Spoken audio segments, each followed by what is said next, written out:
bonjour et bienvenue à toutes et à tous, Olympiennes et Olympiens. Comment ça va en ce 5 mars 2024? J'espère que vous allez tous très bien, nous sommes mercredi. Donc aujourd'hui, il n'y avait pas trop d'actualité, mais j'ai réussi à trouver quand même un bon sujet pour vous. Regardez bien la miniature, c'est bien Kondogbia que vous voyez là. Donc Kondogbia qu'on espère qui monte en puissance et qui ne se blesse plus, pardon. Voilà, donc un joueur important pour notre effectif. On attendait beaucoup en début de saison de lui, qui nous apporte de l'expérience européenne dans les matchs européens. Et justement, on va parler du match européen qui nous concerne, c'est celui de jeudi. L'OM qui affronte donc Villarreal, c'est dans 2 jours à peine. Du côté de Villarreal, alors ils ont un petit peu mal, un petit peu bobo au ventre. Alors est-ce que c'est vrai, est-ce que c'est faux? On va aller faire un petit tour aussi sur la Provence, ils en parlent un peu plus précisément sur les joueurs qui sont concernés. On va faire un point aussi sur les supporters du côté du Vélodrome qui sont suspendus. L'Olympique de Marseille fait un geste auprès d'eux, on va en parler ensemble. Et 2-3 choses que je tenais à vous rajouter, restez jusqu'à la fin. On va voir un petit peu si Vitinha a marqué avec Genoa. Vous allez voir, il y a eu un but de Vitinha, mais je ne vous dis pas s'il est validé ou pas. Les amis, avant cela, petit like, petit abonnement. N'hésite pas à mettre un commentaire. Si ça te plaît le contenu, n'hésite pas, voilà, comme je l'ai dit, à t'abonner juste avant. Et tu peux me retrouver aussi sur Twitch en live. Hein. Voilà, donc le soir, je fais des lives carrière OM sur Football Manager. D'ailleurs, ce soir, si tu veux me retrouver vers 21 h, normalement, on devrait être en live avec pas mal d'abonnés qui sont là, voilà, que vous connaissez peut-être. Mais on passe surtout de bons moments de détente. C'est ça le principal. Et on parle de notre OM. Allez, on y va, let's go les amis. Sur quoi? Sur l'introduction.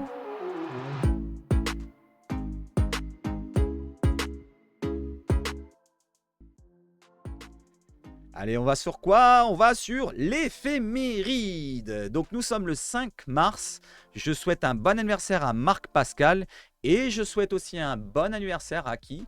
À ma femme, à ma conjointe qui est derrière, là, qui est en train de dormir peut-être. Audrey, mon petit chouchou, je te fais un gros bisou. Voilà. C'est la première fois que je l'appelle mon petit chouchou, mais je trouve que ça rime avec bisou, donc ça va bien. Autre chose, je souhaite une bonne fête à tous les Olives et les Olivia. Voilà, donc au moins on a fait le complet. Allez, on part sur autre chose les amis. Bon anniversaire encore à toi, à Marc Pascal qui a joué en 78 jusqu'en 85 à l'OM. Est-ce que vous l'avez connu, vous, les plus anciens? Moi je ne l'ai pas connu, j'étais trop petit. Je suis né en 81, je ne m'en rappelle pas. Voilà, à 4 ans, je ne m'en rappelais pas. Allez, on enchaîne les amis avec l'actualité et avec le live que j'ai programmé pour vous. Donc c'est pour l'après-match. Parce que malheureusement, jeudi je travaille, jeudi soir, je ne serai pas là pour le match. Donc l'après-match, le débrief, le vendredi. Donc on se retrouve vendredi pour YouTube, pour ceux qui sont sur YouTube. Ça fait longtemps qu'on ne fait pas un débrief à froid le lendemain comme ça ensemble. Et ben on le fera ensemble. On sera aussi en même temps sur Twitch. On va parler un petit peu de ce qui s'est déroulé le jour d'avant, donc jeudi, donc dans 2 jours. Donc dans 3 jours, ce live-là, je vous demande de monter le compteur. N'oubliez pas, on essaye de battre quoi? Alors on était à combien dernièrement? Alors on avait fait 28, on l'a battu largement. Ah, je sais plus si c'était pas 38, un truc comme ça, ou 39, ou 40, ou 41, je crois. Allez, on va se dire c'est 40. On va essayer de battre 40 cette fois-ci. Donc, on a 3 jours. Est-ce que vous pensez pour le faire?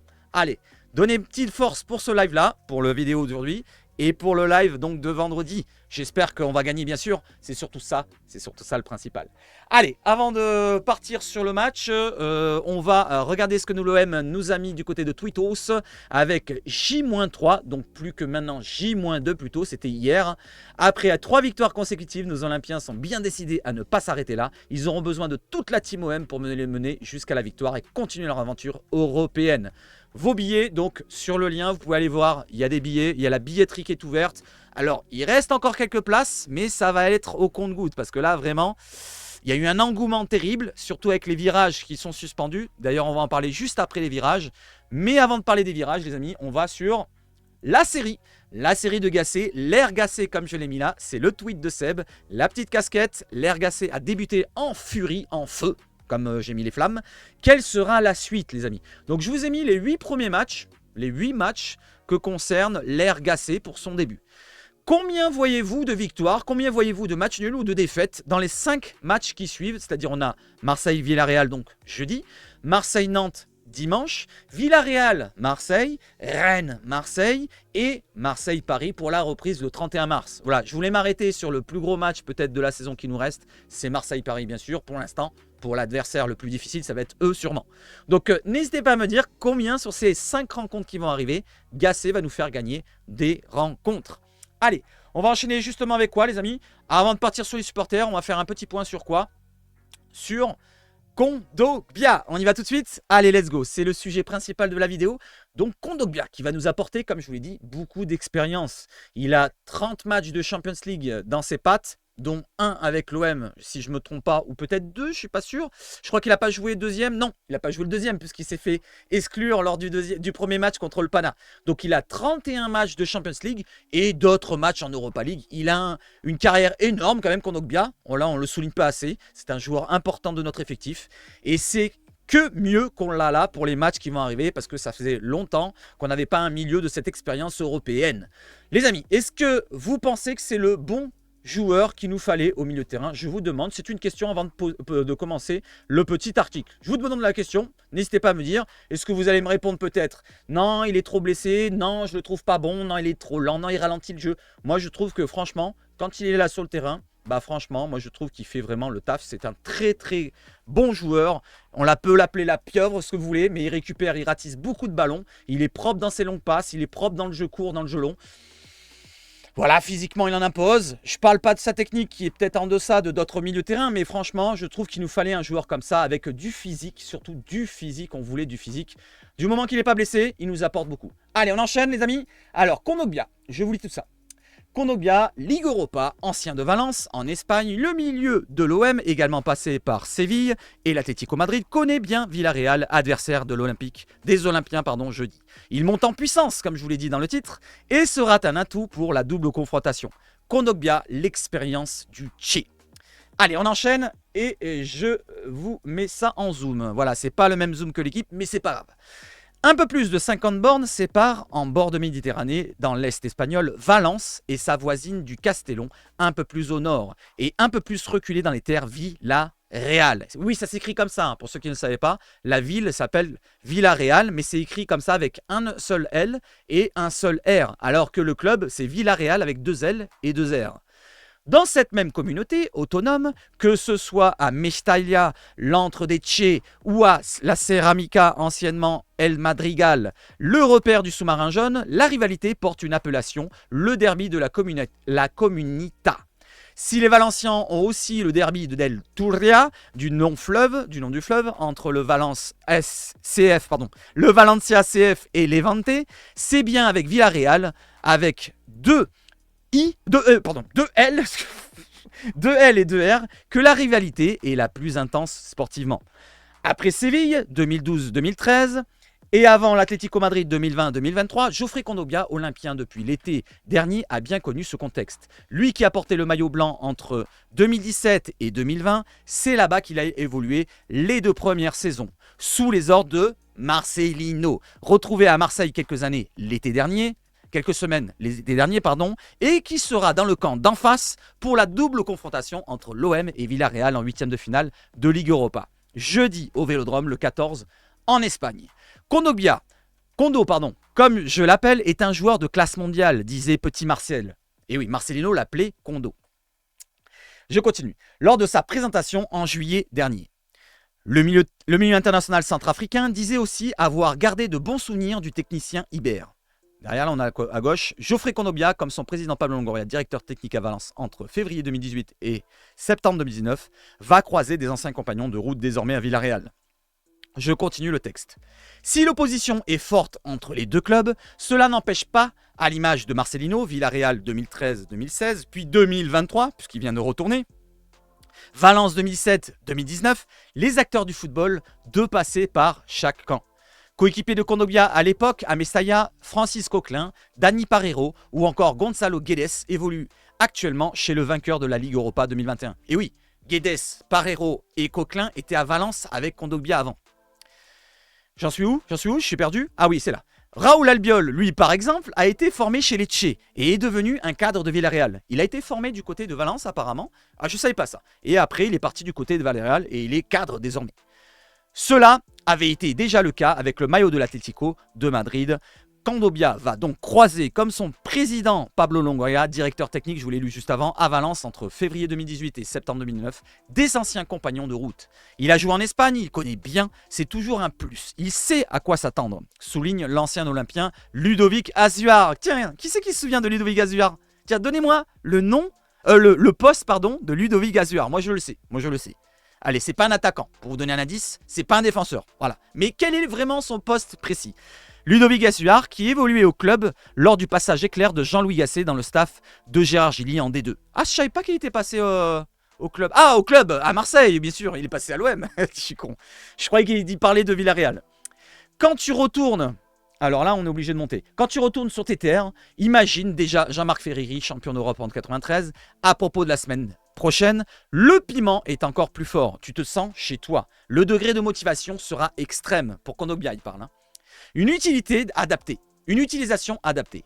Géré ces derniers temps en championnat, entré à l'heure de jeu à Clermont, après avoir disputé le dernier quart d'heure à Brest et joué 64 minutes contre Montpellier, l'international centrafricain de 31 ans, rarement épargné par les blessures, et ça aussi ça nous a pêché en début de saison, c'est vrai, vous pouvez le souligner, il n'y a pas de souci dans les commentaires. Mais moi je vous rajoute juste que c'est un joueur qu'il nous fallait au milieu de terrain. Voilà, une caution, expérience vraiment du très haut niveau. Parce que les Rongier, je suis désolé, mais bon, Vertou, un degré moins, il a connu le très haut niveau. Mais Rongier, tout ce qu'on avait jusqu'à présent au milieu de terrain, est-ce qu'ils avaient vraiment cette expérience du très très haut niveau? Même, je vais vous dire, Guendouzi, il n'avait pas l'expérience du très très haut niveau. Il a connu avec Arsenal un haut niveau de première ligue, mais c'était pas vraiment en européen, je parle, en européen. Je continue. Je peux en citer plein d'autres. Je suis fan de ce joueur. Alors attends. Je reviens en arrière.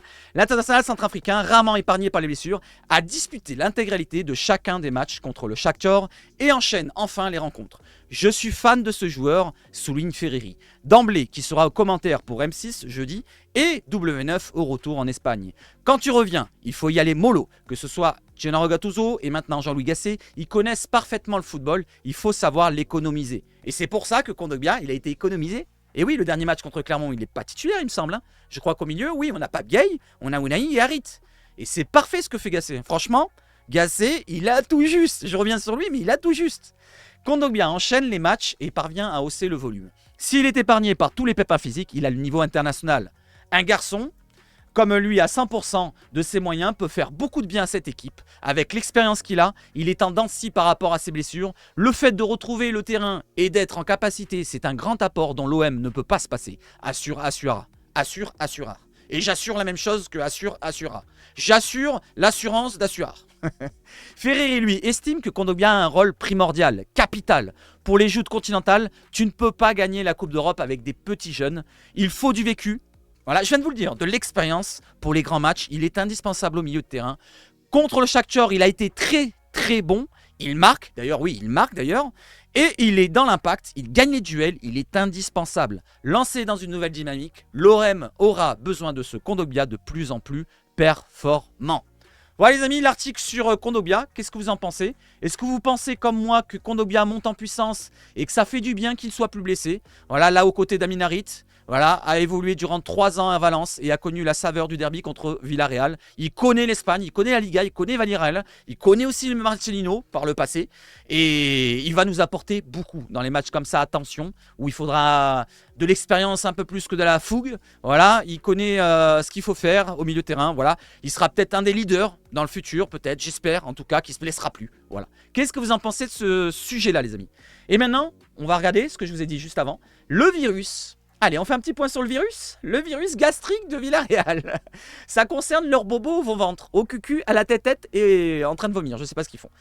Avant le déplacement à Marseille, un virus gastrique diminue Villarreal. Je vous en ai parlé hier.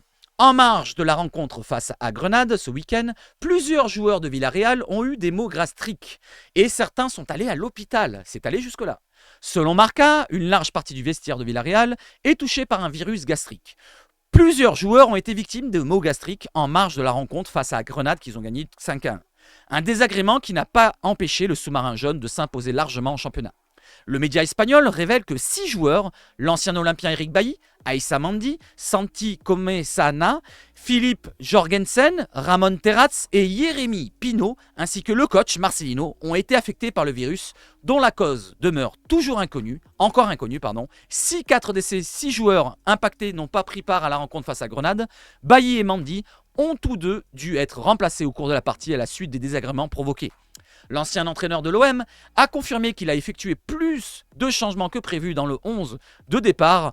En raison de virus, le technicien de 58 ans a également révélé que certains de ses joueurs ont dû se rendre à l'hôpital durant le week-end à cause des symptômes provoqués. Un virus qui n'a tout de même pas empêché Villarreal d'empocher son deuxième succès consécutif, je viens de le dire, en championnat, avec la manière face à Grenade 5-1. Mais l'ensemble du club reste préoccupé par ce virus avant son déplacement capital à Marseille. Voilà, pour l'instant, il n'y a pas tout l'effectif qui est touché. Il y a le coach, certes, ça peut déboussoler un petit peu. Et il y a 6 joueurs, dont pas tous qui sont titulaires. C'est pas vraiment des titulaires en puissance, les amis. Tous les joueurs que je vous ai cités là, c'est pas tous des titulaires en puissance. Eric Bailly, il est toujours incertain sur tous les matchs pratiquement. Il n'a pas beaucoup joué cette saison. Tous les autres que je vous ai cités, franchement, c'est pas vraiment l'équipe type. Donc c'est un petit peu comme du bluff, on va dire. Pour l'instant, il n'y a pratiquement que les remplaçants. Voilà, n'hésitez pas à me dire ce que vous en pensez de ce virus. Est-ce que vous pensez que c'est du bluff ou est-ce que vous pensez que c'est vrai et que ça concerne pour l'instant que ceux qui ne concernent pas l'équipe type? Allez, autre chose. Maintenant, on va retourner sur les supporters, les amis. On change d'écran. Let's go cacao. Donc, on revient sur Gasset et sa série qui va peut-être continuer. Et on va sur les supporters. Justement, sur le match de jeudi, donc au Vélodrome, l'OM tente d'inviter plusieurs centaines d'enfants face à Villarreal pour occuper le virage nord qui est frappé d'un huis clos. Et oui, le virage nord est suspendu. Peut-être qu'on aura des enfants. L'idée serait d'atteindre, si possible, environ 4000 places pour remplir la partie basse du virage nord, selon RMC. Autre chose, voilà, c'est pas précisé là, je ne sais pas si c'est précisé juste après. Non, c'est pas précisé juste après. Il y a les instances européennes de l'UEFA qui est en contact avec le club olympien en ce moment. Est-ce que ça va se régler? Il reste une journée, donc on est le mercredi jusqu'à demain. Est-ce que ça va se régler dans une journée? Je ne sais pas, ça me paraît un peu court comme laps de temps. Peut-être, parce qu'il faut gérer aussi la sécurité. Ça aussi, il faut y penser. On va pas balancer 4000 gamins comme ça, sans parents, sans sécurité. Voilà, il faut vraiment tout mettre au point. C'est une journée, je ne sais pas si c'est assez long. J'espère en tout cas. Ça peut être sympa. Je crois qu'on l'avait déjà vu par le passé, il me semble, au temps de Sampaoli. Je ne sais plus c'est quel match. N'hésitez pas à me dire quel match on avait autorisé les Marseillais à faire, à remplir un virage. Je crois que c'était une tribune avec des enfants. N'hésitez pas, je ne me rappelle plus le match que c'était. Je me rappelle que c'était avec Sampaoli comme coach, mais je ne me rappelle plus quel match c'était au Vélodrome contre une équipe européenne. Alors si c'était avec Sampaoli, non, c'était pas Galatasaray, parce qu'il y avait eu des embrouilles avec Galatasaray. Alors c'est soit la Lazio, soit l'autre équipe, je ne me rappelle plus, la Locomotive. Lazio Locomotive, dites-moi l'un des deux, je ne sais plus. Allez, on enchaîne justement avec cette belle chose et une autre belle chose, cette fois fait et organisée par l'Olympique de Marseille. Info OM Villarreal. Ce jeudi 7 mars, le virage 2P sera fermé suite aux sanctions disciplinaires de l'UEFA. L'Olympique de Marseille propose des places en tribune Jean-Bouin, haute, donc dans ceux qui sont tout en haut, au tarif de 45 € aux abonnés intéressés. La vente sera ouverte à partir de 17h30. Alors c'était hier. Je ne sais pas s'il reste des places. Voilà, pour ceux qui sont intéressés, qui sont du virage nord, n'hésitez pas à y aller. Voilà, s'il y en a un dans les commentaires qui n'hésite pas à me dire merci Seb, je vais aller voir tout de suite.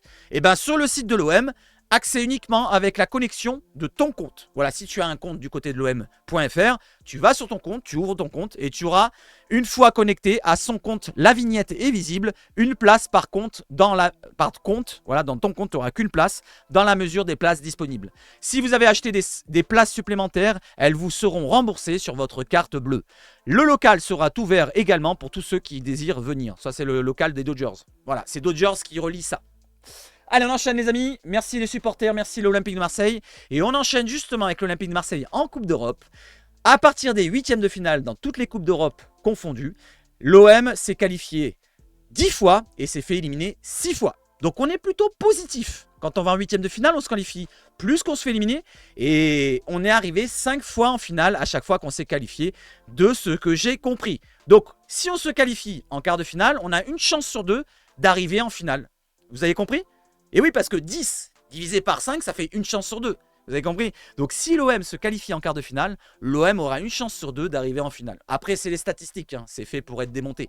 Mais je la prends comme ça. Allez, n'hésitez pas à faire un zoom sur l'écran. Si vous voulez, je vais vous l'agrandir un petit peu. Voilà, faites une pause et regardez tous les écrans. Comme ça peut vous aider. Allez, on enchaîne avec autre chose qui concerne le Vélodrome quand même. Le stade Vélodrome pourrait accueillir en fin d'année une rencontre des Spartiates de Marseille, c'est le hockey, et établir un record d'affluence en France pour le hockey sur glace selon le JDD, journal du dimanche si je ne me trompe pas. Voilà les amis, on enchaîne, c'est pas du football. Et on revient sur le football, bien sûr. L'OM a cadré 64,7% de ses tirs face à Clermont. C'est la première fois depuis le dernier match de Sampaoli contre Strasbourg, le fameux 4-0, 64,7 aussi. Donc là, on a marqué 5 buts, encaissé un but. Et finalement, on a la même différence de but. 4 buts d'écart. 4-0 contre Strasbourg à domicile. Et là, 5 buts à 4 contre Clermont. Les amigos, stat OMP. D'ailleurs, je vous l'avais dit, hein. Je vous l'avais dit pendant le live, putain, on cadre beaucoup quand même. Hein. Et d'ailleurs, Aubameyang en fait partie des joueurs qui ont le plus cadré. Il a marqué qu'un but, mais il a cadré pratiquement toutes ses frappes, si je me trompe pas. Si je me trompe pas, peut-être qu'il en a une qu'il n'a pas cadré, mais je suis pas sûr encore. Allez, on enchaîne derrière. Donc c'est une belle stat et j'espère qu'on cadrera plus à l'avenir encore. Pareil, dans le même style, qu'on puisse gagner les rencontres. Parce que si tu cadres plus de frappes que tu ne les cadres pas, forcément, au bout d'un moment, ça va rentrer. Et d'ailleurs, quand on parle de rentrée, on a justement Pierre-Emerick Aubameyang. Je refais un point sur lui parce qu'il faut le dire, l'importance qu'il a dans cette saison. 19 buts et 8 passes décisives en 35 matchs. C'est déjà plus qu'Alexis Sanchez sur toute la saison, nous dit Sébastien Denis. Le meilleur buteur olympien depuis Didier Drogba à ce stade de la saison. En début mars, c'est le meilleur buteur depuis Didier Drogba. Il faut remonter en 2003-2004, ça fait 20 ans. Le meilleur buteur de la Ligue Europa cette saison avec 7 buts. Faut le noter aussi. Une implication dans 19 buts lors de ses 18 derniers matchs avec l'OM, toutes compétitions confondues. 14 buts et 5 passes décisives, j'en ai parlé la dernière fois. 5 doublés dans le Big Five européen, toutes compétitions confondues. Donc le championnat de Première Ligue, la Bundesliga, la Serie A, la Liga et la Ligue 1. Il est dans les 3 joueurs qui ont marqué... Non, dans les 4 joueurs, pardon. Dans les 4 joueurs, voilà. 5 doublés, il a mis. Ils ne sont que 3 à faire mieux que lui. Il y a Mbappé, 8 doublés. Il y a Harry Kane, 8 doublés avec le Bayern. Il y a Erling Braut Haaland avec City, 7 doublés. Et Aubameyang est 4e au classement de tous les 5 grands championnats avec 5 doublés. Voilà, qu'on dise que c'est contre Pim Pam Poum, je suis d'accord. Mais il faut les mettre les buts. Hein, n'est-ce pas Eric? Et d'ailleurs, quand on parle d'Eric, regardez, qu'est-ce qu'il avait dit? Eric Dimeco, c'est la preuve de la nouvelle tyrannie des stats. Voilà, c'était juste pour l'anecdote, pour vous remontrer ça encore une fois. Qu'est-ce que vous en pensez de ça? De la remontrance, de l'anecdote que je vous remonte là, du discours de Eric Dimeco auprès d'Aubameyang, parce qu'il a un petit peu défoncé, alors que finalement Aubameyang, il fait une bonne saison. Voire ça se transforme en très bonne. Voilà, si on arrive à atteindre un objectif comme une Coupe d'Europe, une Champions League, pourquoi pas une place en Champions League, ou même encore mieux, on gagne l'Europa League, ben on dira à tous, Aubameyang il a fait une super saison. S'il continue dans cette voie-là, hein, de marquer des buts, on attend quoi d'un buteur, d'un attaquant? On attend qu'il marque des buts. Au bout d'un moment, les stats, c'est très important. En tant que buteur, on veut des stats. À la limite, tu me parles d'un... Allez, tout le monde fustige envers Amin Harit, envers d'autres joueurs. Je dis ok, on peut passer sur ça. Amin Harit, c'est pas vraiment un buteur, c'est pas vraiment son rôle. Lui, il est plus dans la percussion, l'élimination des joueurs pour provoquer et donner les passes décisives. À la limite, il doit avoir des passes décisives. Et il en a, Amin Harit. Je crois qu'il en a déjà 6 ou 7. Et d'ailleurs, Amin Harit, maintenant, il est recalé dans le jeu. Avec Gasset, on l'est plus en relayeur qu'un meneur de jeu. Hein. C'est plus Iliman Ndiaye qui est meneur de jeu maintenant. Et d'ailleurs, Iliman Ndiaye, vu qu'il est remis dans l'axe, il marque des buts. Donc on va pas partir sur tout l'effectif, mais vous voyez ce que je veux dire? Très important de le souligner qu'on a un buteur qui marque des buts. Et c'est très important de le soutenir et de l'encourager et de dire quand il fait des bons matchs et des bonnes saisons. Et il se transforme une saison qui était moyenne en début de saison en bonne, voire très bonne saison. Et pourquoi pas en super saison, bien sûr, si on y arrive aux objectifs. Pardon. Allez, on enchaîne. La Ligue 1, le nouveau naming de la Ligue 1. Et Ligue 1 McDonald's, les amis. Contrat qui rapportera 20 millions d'euros contre 15 millions d'euros dorénavant. Avant, on avait 15 millions d'euros avec Uber Eats. Et maintenant, on partira sur 20 millions d'euros par an avec Ligue 1 McDonald's. Est-ce que ça vous plaît? Est-ce que ça vous plaît de parler de la Ligue 1 McDonald's? Je trouve que ça craint. À la limite, Conforama, déjà, ça craignait pour ma part. Uber Eats... Bon allez, on va dire, c'était en anglais, on comprenait pas trop, bon bref, c'était pas terrible non plus, mais alors McDonald's, là on retombe encore plus bas, je trouve que c'est vraiment au bas des pâquerettes. Qu'est-ce que vous en pensez vous? Qu'est-ce que vous en pensez? Allez, on enchaîne avec quoi, les amis? Avec les 2 anecdotes que je vous ai promis. Donc, celle de Alexis Sanchez qui a marqué. Il a marqué un penalty avec l'Inter. Contre qui? Contre le Genoa de qui? De Vitinha. Allez, je vous montre Vitinha et je vous montre son but. Je vous montre son but de Vitinha. Et tiens, dites-moi dans les commentaires si vous l'avez pas vu. Est-ce qu'il marque ou pas selon vous? Allez, donnez-moi votre avis. Est-ce qu'il marque ou pas? Vous le mettez maintenant. Allez, j'attends. C'est bon, tu as mis ta réponse? Allez, je t'envoie le but. Tchac. Ou le but, ou le pas but. Vitinha entre à la surface, la frappe, et le but. Oui, le but. Colasso, Vitinha. Ah bah non. Il y a hors-jeu. Je suis désolé pour Vitinha, il y a hors-jeu. Repassez-vous le but, je peux pas vous le passer X fois. Voilà, si vous avez envie de le re-regarder. Voilà, et la vidéo se termine là. Voilà, la vidéo se termine là, c'était une vidéo assez courte, 25 minutes quand même, hein. J'ai tenu 25 minutes sur un seul sujet que je voulais pas mettre finalement. Je voulais pas faire de vidéo parce que je suis en formation tout à l'heure. Je commence alors ma formation dans 6h30. Voilà, je vais me coucher. Je vais dormir 5 heures et puis après j'irai à la formation. Je vous souhaite de passer une excellente journée. Comme d'habitude, si le contenu vous plaît, si le contenu te plaît, abonne-toi, c'est gratuit. Oh, il y a plus de 60% de personnes, même plus de 65% qui me regardent, qui ne sont pas abonnés. C'est gratuit si ça te plaît de regarder tous les jours. Je vois qu'il y a 1000, 1500 personnes qui regardent. Normalement, il doit y avoir 1500 personnes qui s'abonnent. Même si vous êtes déjà tous abonnés, je pense. Vous descendez juste en dessous, là. Tu vois, juste en dessous, là, tu as le logo de SebHfoot. À côté, tu as un s'abonner, je crois que ça est écrit. Tu cliques dessus avec ton petit doigt ou avec autre chose. Et après, tu mets la cloche aussi en même temps. Un petit like sur la vidéo. Et puis, tu mets un commentaire. Seb, t'es le beau gosse, t'es le meilleur et tout le bordel. Voilà. Tout ce que tu veux. Allez, vive le foot chez SebHfoot. Et surtout, les amis. Et surtout, allez l'OM! Ciao, ciao, ciao. Bonne journée à vous. Et bonne journée à tous les enfants.